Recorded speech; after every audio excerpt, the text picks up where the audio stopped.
So, have you ever wondered what makes a sales pitch actually work? What separates a message you just scroll past from one that really grabs you and makes you think? Well, today we're going to pull back the curtain and deconstruct the online pitch for a company called Southwest Seamless Rain Gutters. They've really nailed the art of persuasion for the unique climate of the desert Southwest. Let's dive in and see what we can learn. Right off the bat, check out their first move. It's not a sales pitch. It's not about them at all. It's a direct, almost urgent question that their target audience immediately gets. If you live in Nevada or Arizona, this isn't some random thought. It's an annual reality. And that technique, it creates an instant connection and makes you stop and ask yourself, wait a minute, is my home really ready for what's coming? Okay, so they've planted that little seed of doubt. Now, they immediately up the ante. See, this isn't just about a little bit of rain. They're strategically framing it as a monsoon menace. That language is powerful. It elevates the conversation from a minor inconvenience to a major, serious risk that demands your attention. And this is where you can tell they're true locals. They aren't just talking about rain. They are describing a very specific thing that anyone in that region instantly recognizes, that sudden, violent downpour that seems to come out of nowhere.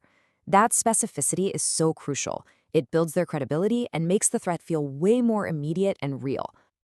And here is where they connect all the dots for the homeowner. They take that abstract idea of inches of water and translate it into the tangible, expensive problems every single property owner dreads. Foundation erosion, costly water damage. Those are scary words. It's a super effective way to make the threat personal and the need for a solution feel really, really urgent. So, after painting this pretty vivid picture of the problem, the whole narrative pivots to the solution. And just listen to the language they use. It's not just our product, it's a seamless defense.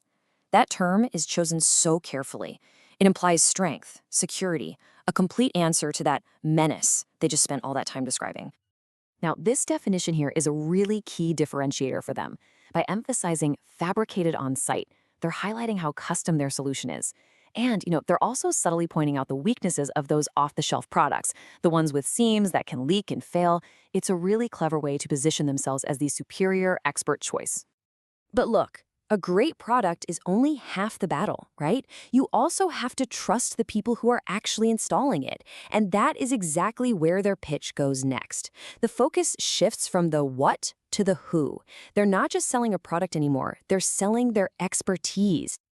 This number, 10 plus years, it's so much more than just a data point. It's a statement. It says experience, it says reliability, it tells you they've been dealing with these exact weather challenges for over a decade. And in a field where companies can pop up and disappear, 10 plus years of local experience is a powerful, powerful anchor for building trust. And here, they just lay out their entire promise to the customer in this simple, really easy-to-digest table. And notice how each of these promises directly tackles a common fear people have with contractors, right? Will they show up on time? Is the pricing going to be fair? Are they going to stand by their work? This is just a masterclass in getting ahead of customer anxiety and putting them at ease. So, okay, they've made some pretty big promises. But how do they actually deliver on them? Talk is cheap, right? Well, this next section is all about pulling back that curtain, demystifying their process, and showing you exactly what to expect every single step of the way. This whole 4-step process is basically designed to eliminate any uncertainty a customer might be feeling. From the totally no-pressure, free consultation, all the way to that crucial final inspection, every single stage is laid out to feel safe, predictable, and completely focused on the customer's peace of mind. No surprises. All right, so they've laid out the problem, they've presented their unique solution, they've shown you their trustworthy process, and now they bring in the ultimate validation, the voices of their actual, satisfied customers. This is where all their claims get put to the test and the pitch really comes to life. And before you even read a single review, they hit you with this number, 215. 215 excellent reviews. That is a massive amount of social proof that just instantly builds credibility and tells you their promises aren't just empty words. Let's look at this first one from Jay Crawford. What does it highlight? 2 of the biggest pain points for any homeowner, actually getting someone to pick up the phone and getting a fair price.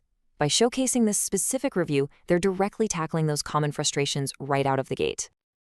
And then this next one from Jody Hare, this drills down into the actual on-site experience. Professionalism, timeliness, cleanliness, these are the little details that separate a really stressful home project from a great one. And this review proves that they pay attention to that stuff.